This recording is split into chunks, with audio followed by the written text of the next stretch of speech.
Hello. Hello. We sing it. Oh, welcome to the Love You podcast, where we are here to give you all the E's. So we're gonna equip, or at least three. Three good ones. To equip, to educate, and to empower the body of Christ, so that we can walk in this here what you call it? Abundant life. Abundant life. Yes. So you can live the life that you were given to its fullest. Yes, full capacity. Yeah. So welcome to our next episode of Women's Wellness, because you're worth it. You are worth it. So we're here to give you the tea. On women's health. Yeah, absolutely. So woman, how do you feel? I was literally about to be like, girl, you a girl, what's up? Yeah, you been a woman. How do I feel currently or as a woman? A and B, go ahead. Currently, your girl is hungry. Okay. She hungry. Yeah. And as a female, better and better each day, like recognizing how amazing it was to be created a woman. Like it is truly, it is true. And I that's something that I didn't really I didn't consider. Like I didn't really think about. Like, and I have a friend, and as a matter of fact, it was him saying, he said, I don't mess with stuff. He's like, God created something. He created women. He said, I don't mess with stuff that can bleed every month and not die. And there's perspective. Like, real talk. That whole entire situation. I had to take like 2 seconds and say, wow, you are correct. Because most things that I see dead in the road, when they bled, they died. They're right. And like the only other person I know that bled and didn't die was Jesus. Yes. When he died and came back. Again. So yes, he did. Yeah. Like the literal way that I'm just like, what? Yeah. Yeah. Wow. Yeah. We are some... He was very intentional, I guess, with men and women, but man, primarily because I am one. That's why. Yeah, we might be a little biased, maybe just a little bit, like right here on the tip of my fingernail. Yeah, just a little. So we're here just to, but to tackle a lot of the things that impact us as women, because we are some complex beings. Yes, we are. Yes, we are. We are. That's how y'all are. I'm including myself. We are some complex beings, and so there are so many things that we have to work through to navigate through. So we're kind of trying to touch the big parts, or things that are well known, or conditions and things that really impact us, specifically as women, that targets us a little bit different, right? And my desire today is because one thing that really helped me, just cyclically as a female, what helped me was learning, because, I remember my mom taught me about your cycle, but it was like it was a booming, it was running done, like here girl, here's and then you sit there you're kind of like, because we were born in 1900.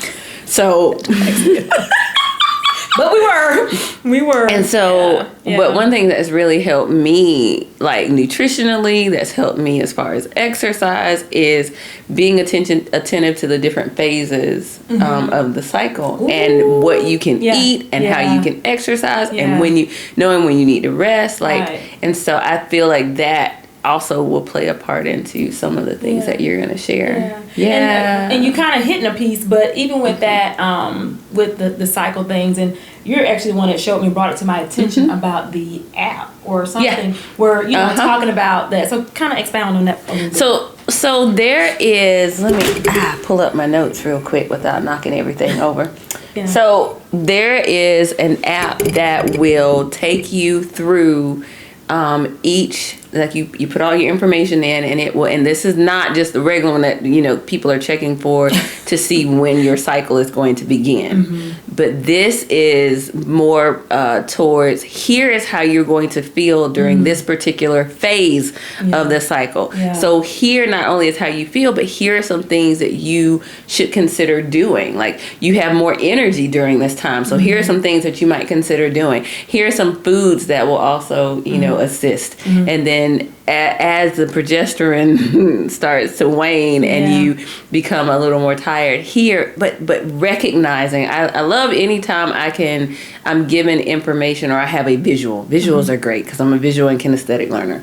To be able to see, to put this is, I feel like this. Oh, and there's a, you know. So now it makes sense. Yes, now it makes sense. And so there's an app for that. I'm not going to call the app out, but it does exist. And it deals more with, I probably, if you're looking for something like that, you want to look at phases, your cycle phases, and not just putting in the numbers to see, you know, here comes sister or Auntie Flo, you know, not just that. And so just to kind of give a brief, you know, if that's cool. Oh, yeah, absolutely. Days 1 through 7, that's the menstrual phase. Days 7 through 14, that's your follicular phase. This is before the release of the egg. And during that time, you're most optimistic, right? So now you can start recognizing when you're like, you know, I just woke up and I was like, right? Because as females, we go through a myriad of emotions in like 10 seconds. You know, call it what, and I'm okay with that. I am all right, right? You're more energized and sociable during that time. Which, if you were to kind of check into your other app that tells you when your period is going to come, you'll see that you're probably pretty close to your to your fertility zone. Because doesn't it make the most sense that you be social, you know, during that time? Makes sense. Yeah. You have a higher pain tolerance during this particular phase, and so this is a really good time to exercise heavily, like pick up heavy weights, because you can lift heavier items during this time. And then your sex drive, of course, is a little higher. Then your skin's clearer. So if you just consider how intentional God was with all of this, it makes sense that we just be cuter during this phase.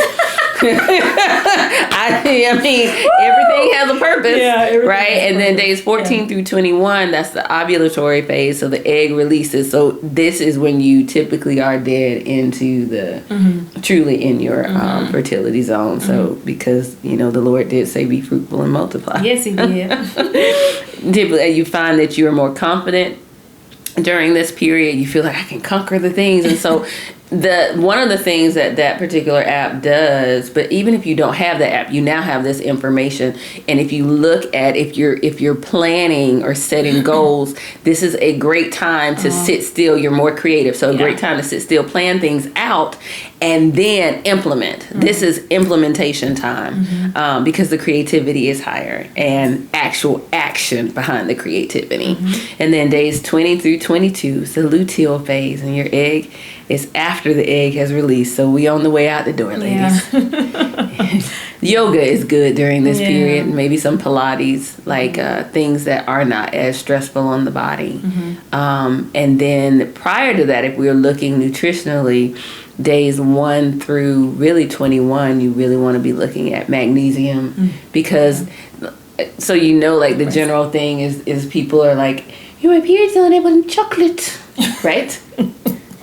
You want, even if you're not a chocolate eater, you want chocolate. And that is because like cacao, like chocolate, not the milk situation, not milk chocolate, which, you know, tastes very good, has magnesium in it. And so that is, and magnesium is antispasmodic. So if we're preparing for the fact that our uterus is going to spasm, kind of makes sense that we would need exactly. And then also you want to increase iron, and so meat is really the fastest source the easiest if you are a meat eater. If not, then there are definitely other sources. Leafy green veggies, leafy greens, and when you do the leafy green, you want to put vitamin C with it, so your body can absorb exactly, iron. so that your body can absorb the iron. And I'm just gonna to piggyback off on that.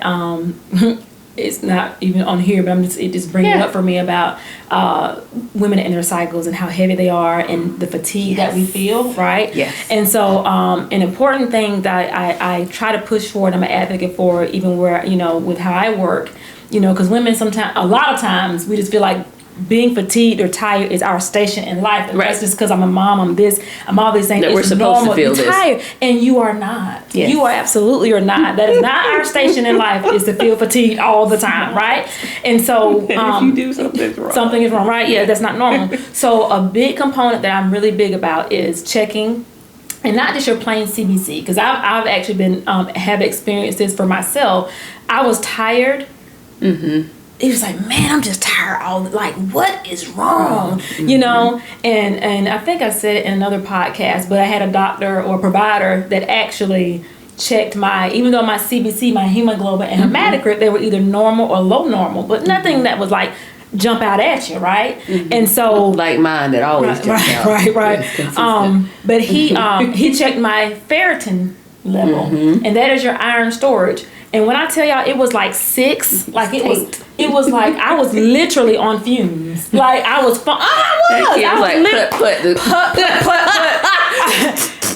Listen, I was on fumes, and I tell you, within a week of him putting me on the iron supplement that works for me, I felt normal, and it felt weird to feel normal. I was like, I'm not tired. Like, why am I not tired? And so don't let any provider tell you, well, your cycles are heavy and women are known to have, listen, find out where you are and get those things corrected. So know your ferritin level, know your iron, and your TIBC. Those know are 3 what's components. Normal. So you're going to tell what's normal. I don't have my numbers in front of me. Okay, so in the comment box, we'll have what's normal so that you know.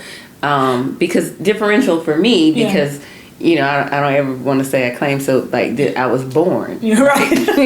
Right. Yeah. And when I got here, like they took all this blood and they were like, oh, would you look at that? Yeah. And then they spit back this name and they were like, it's beta thalassemia, which that is a consistent state of fatigue and your hemoglobin always looks low, blah, blah, blah, blah, blah. But you got to know what normal is so that you know what abnormal And the low normal, so the low, I want to say the cutoff low normal for the ferritin, the iron storage is 15.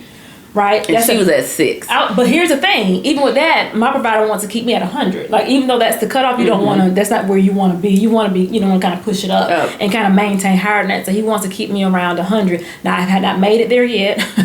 But even where I am, it's still better than what I used to be. But it made a big difference. So that, and then my vitamin D level being very low. Same. And he give me that, building that up made a difference. So she'll be like, come here, let me see your eyeballs. She like, you're looking real white down there. Are you taking your iron? Did you take your iron? Yes, ma'am. Yeah. So it makes a difference. It does. It does. And a lot of that too, again, can be, you want to do things nutritionally as well. So you definitely want to do things as much as possible. And then supplement where your provider says or sees is necessary. Absolutely. Yes. And don't forget that vitamin C absolutely helps your body to absorb the iron that you're taking in, so that your body can uptake and get the best use out of it. And so another, I guess, major thing to tackle for women, because it's a leading cause of death for women, and it's a condition that typically when people hear it, they think of men first. And it's like, no, actually it's the number 1 killer of women, and that is heart disease. Right? And you're absolutely correct. And our symptoms are different. They are different. It can be indigestion or just, fatigue. And that's important for us because we all right. So we're at least likely to seek help because we're we tired all the time anyway. So so fatigue is a thing, right? And the chest discomfort may be different. We might not have that whole I'm feeling like the elephant, on my chest kind of thing. It could be like indigestion. Can be what your your symptom is. So just knowing your risk factors, okay? So knowing your family history, and just understand that being postmenopausal, so that means after, all the cycle stuff all that stuff is done, or if you're a woman that was early onset of your cycles, those are uncontrollable risk factors, but risk factors nonetheless for heart disease. Okay, the modifiable risk factors, so those things that we have control over: smoking, high blood pressure, high cholesterol, being overweight, physical activity, and diabetes. Those are things that we definitely can kind of hone in on. Okay. I was there with you. I was just looking up some stuff. I'm with you. I see. What would you say as a woman has been the greatest challenge for you health-wise? Hey. Boy. Hi. Health-wise. Yeah. Well, the first thing I think I'm hitting is the I guess psychological health, not just, you know what I'm saying, like that component. You know what I'm Okay. saying? Like, Do you want to physical- flesh that out a little? I mean, just the way that Since I'm we're set now up. past the days where being PMS was considered a mental health disorder. And listen, and now it's not. It's still a little controversial. You know what I'm saying? But and that's a part too. Since we're there. I'm gonna go ahead and bring that up and talk about it.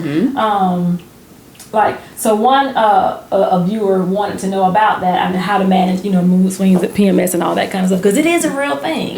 You know what I'm saying? So there's just imbalance going on with changes in your estrogen and your progesterone levels. Because right? you gotta, because if you don't create a human, then you've got right. Yeah, right. Yeah, so you gotta, and so it can shift your serotonin levels, and so at these times you will feel more moody and irritable and that kind of stuff. But just I think that's one thing, since specifically for women's health, that I had to recognize, because I didn't know about PMS. This was my younger days, not realizing what was really going on with me, because I was.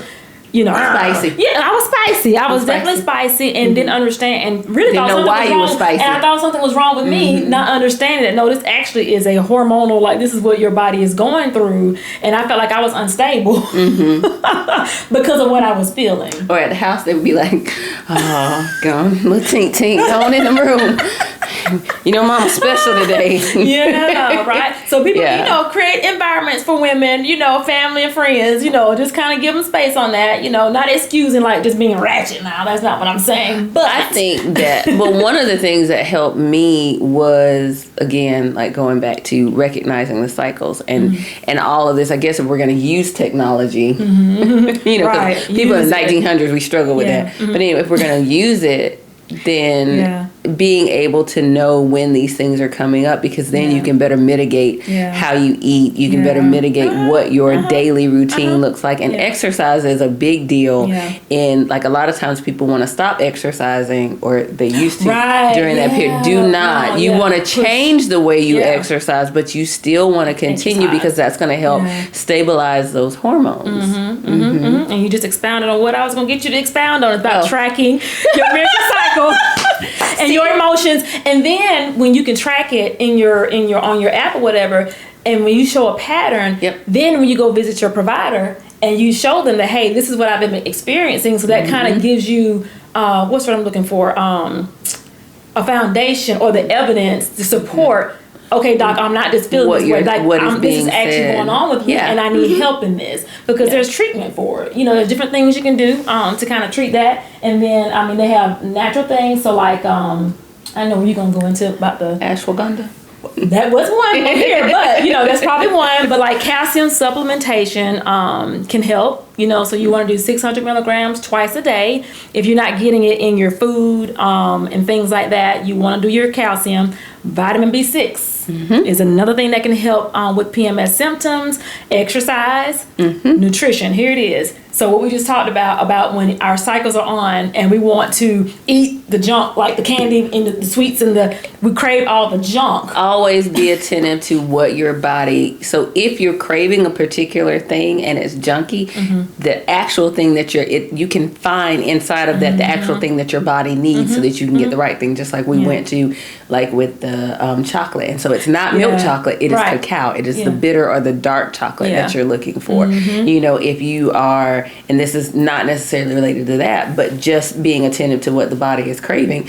If you're craving fat, right? So you want something greasy, your body does actually want fat, but it wants good fat. So it's looking for avocado, it's looking for mackerel, it's looking for tuna and salmon and these things that have good fat in them. So you can but it does take being attentive and intentional, and then it does take getting the knowledge. Absolutely, so that you'll know. All right, bet. I need to. That's what's going on with me. I don't really want these French fries. That's not what I'm really wanting. French fries aren't actually what it's convenient, but that's not it. And then fast. ice, if your body's craving ice, typically it's an iron deficiency. Yeah, it's an iron deficiency situation going on. So that's a part. And then getting enough sleep and learning how to properly manage your stress. Yes. And then, there are some cases, because I definitely am a proponent for natural first, what you can do. But there are some women that need a little extra help. Because it really is, their hormonal imbalance is a little bit more strong than somebody else's. And so they have classes of prescription medications that are there to help kind of balance those things out. So, she says that because, I'm super, maybe I'm gonna stick a cup on my head with some water and see how I can make this headache go away. Legitimately, but I recognize that when it comes to certain things that medication is a thing, and I listen with your mental health because that's something I have seen firsthand. If you need the medication, please take it. Please take it. There's no judgment, there's no, and even if there is, nobody cares because this is your journey. Legitimately, and you have to be healthy and whole for you so that you can do the work. Yes. I don't know. I'm gonna go okay, go ahead. I'm following. So, because I just want to make sure. Okay, that was very 1900s. It was very 1900s. All right, cool. All right, bet. I like it. All right, cool. Okay, yeah. So, I did want to. There is one. Because it's my favorite. Now, y'all ain't about to go to the store and buy all these up because hear me when I say it. But mango. Yeah. It's not on the superfood list, but it should be. It should be. But do not listen to me when I tell you I'm going to go in the store and I'm getting my mango, okay? But I just want to run through for you very quickly how good mango is for the body, the male and female, for the female body. Mango is rich in vitamins, minerals, and antioxidants.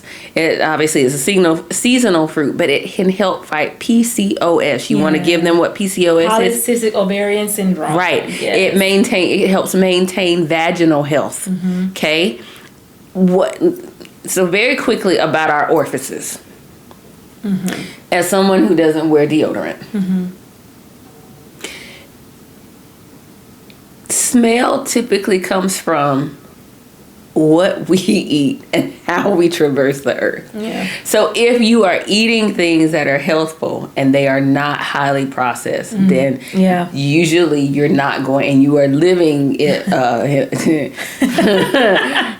then you typically are not going to have smells. Right. And so the thing is, whatever you eat, that is what comes out. You are what you eat. Legitimately. It can help reduce some of the symptoms of menopause. It helps maintain your skin. Okay. It contains vitamin E, which helps regulate your sex hormones and boost the drive. Just because we're Christian don't mean that does not exist for us, so we're going to go ahead and put that out there. We had to get here some kind of way. Go ahead. I mean, I definitely was not immaculately conceived. Regular intake of mangoes helps regulate reproductive hormones in both men and women.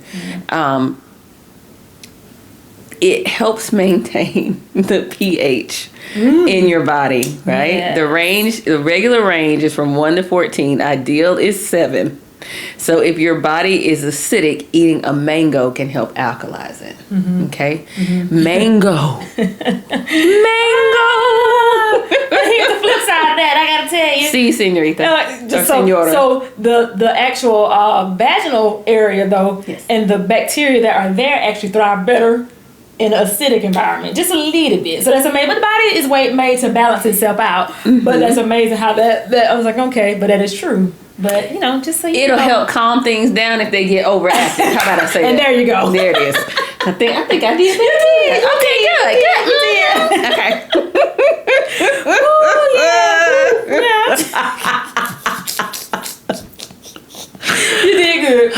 the short version is mangoes are also good for breast tissue.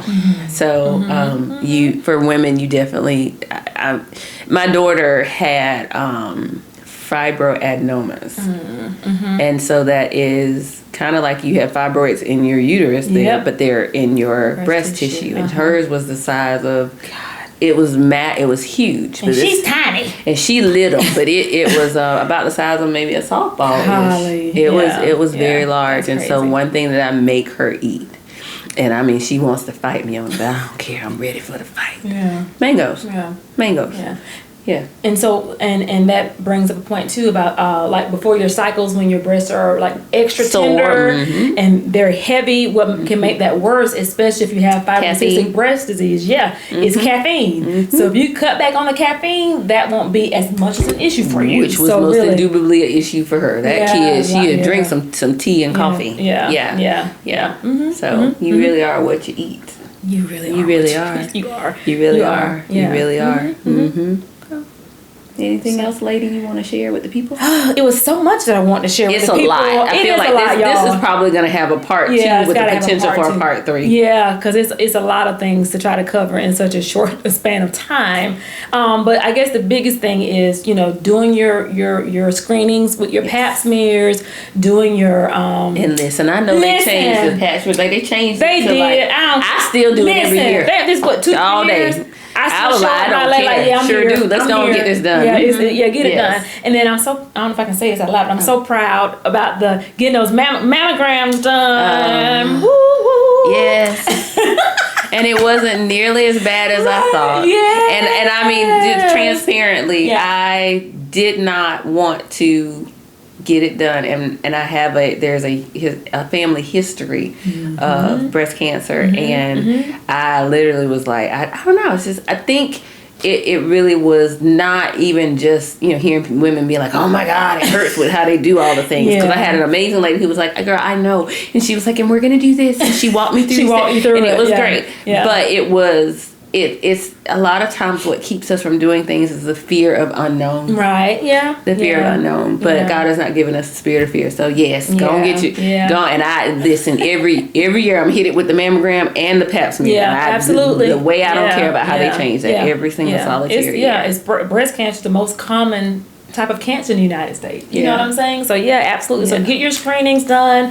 Do your monthly breast self-exam. So a lot of times too, when mammogram doesn't catch certain things, women who are doing their own who are touching, they know, and so they catch it. And sometimes when a mammogram cannot. So definitely be aware of your own body and get into the habit of doing that. Taking your breast self-exam. I remember in class, and we had like a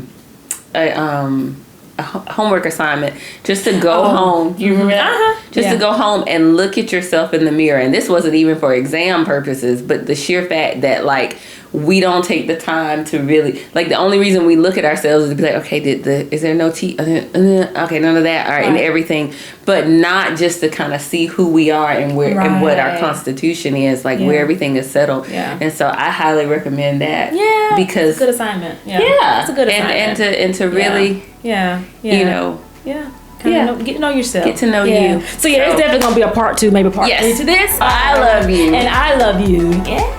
And we want you to love you. Absolutely, absolutely. So don't forget to like, subscribe, share. Because you care. Love you, everybody. Until next time. Bye, y'all.